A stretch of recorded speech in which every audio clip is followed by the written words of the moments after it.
September 27 దేవుని వాక్య ధ్యానం. తన భక్తుల పాదములు తొట్టిల్లకుండా ఆయన వారిని కాపాడును. సమూయేలు మొదటి గ్రంథం 2వ అధ్యాయం 9వ వచనం. మన ప్రవీణ్ యేసు క్రీస్తు నామంలో మీ అందరికీ శుభములు తెలియజేస్తున్నాను. ప్రియులారా, దేవుని వాక్యం పాదములకు దీపం. నిజమే, అటువంటి గొప్ప వాక్యాన్ని ఎవరైతే కలిగి ఉంటారో, ఆయన భక్తులుగా ఉండాలని ఆలోచిస్తారో, అలాంటి వారిని ఆ వాక్యమనే వెలుగు నీ పాదములను తొట్టిల్లకుండా కాపాడుతుంది. నిజమే, చాలాసార్లు నన్ను ఎవరు కాపాడుతారు అని ఆలోచిస్తూ ఉంటావు. ఇదిగో, నాకు ఇష్టమైనటువంటి కష్టమైనటువంటి సమయంలో నాకు మార్గం చూపించేది ఎవరు అని దిగులు చెందేవారు కూడా కనబడుతూ ఉంటారు. కొన్ని సందర్భాల్లో నేను ఫలానా విషయంలో పడిపోతానేమో అని భయంతో ఉండేవారు కూడా ఉంటారు. కానీ ఈ భయాందోళన సమస్యలన్నిటిలో నుండి నేను తప్పించేది ఆయన భక్తుడిగా నీవు జీవించినప్పుడు ఆ భక్తే నిన్ను కాపాడుతుంది. మరి ఆయన భక్తుడిగా నువ్వు ఉన్నావా? దేవుని భక్తుడిగా ఉండాలి.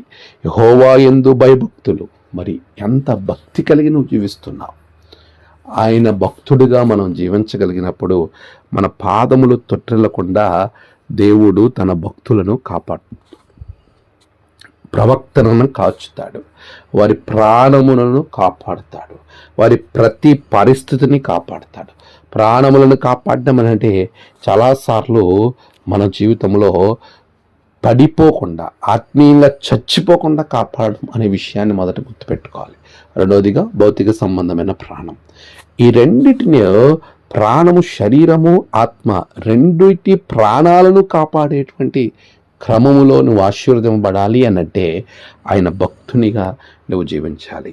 మరి దేవుని యొక్క భక్తుడిగా, నువ్వు ఆరాధిస్తున్న యేసయ్య భక్తుడిగా, ఎలాంటి పరిస్థితులైనా లోబడక, పరిస్థితికి లొంగక దేవుని కొరకు జీవించగలిగినప్పుడు ప్రభు నిన్ను కాపాడుతాడు. ఆయన కాపుదల ధనమంతా ప్రభు మీకు అనుగ్రహించి నడిపించును గాక. ఆమేన్. ప్రార్థన.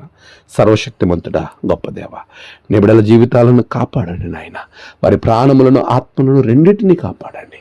వారి కుటుంబాన్ని కాపాడండి. వారి ప్రతి పరిస్థితుల్లోనూ, ఆర్థిక సంబంధమైన ఇబ్బందుల్లో నుండి వారిని కాపాడండి.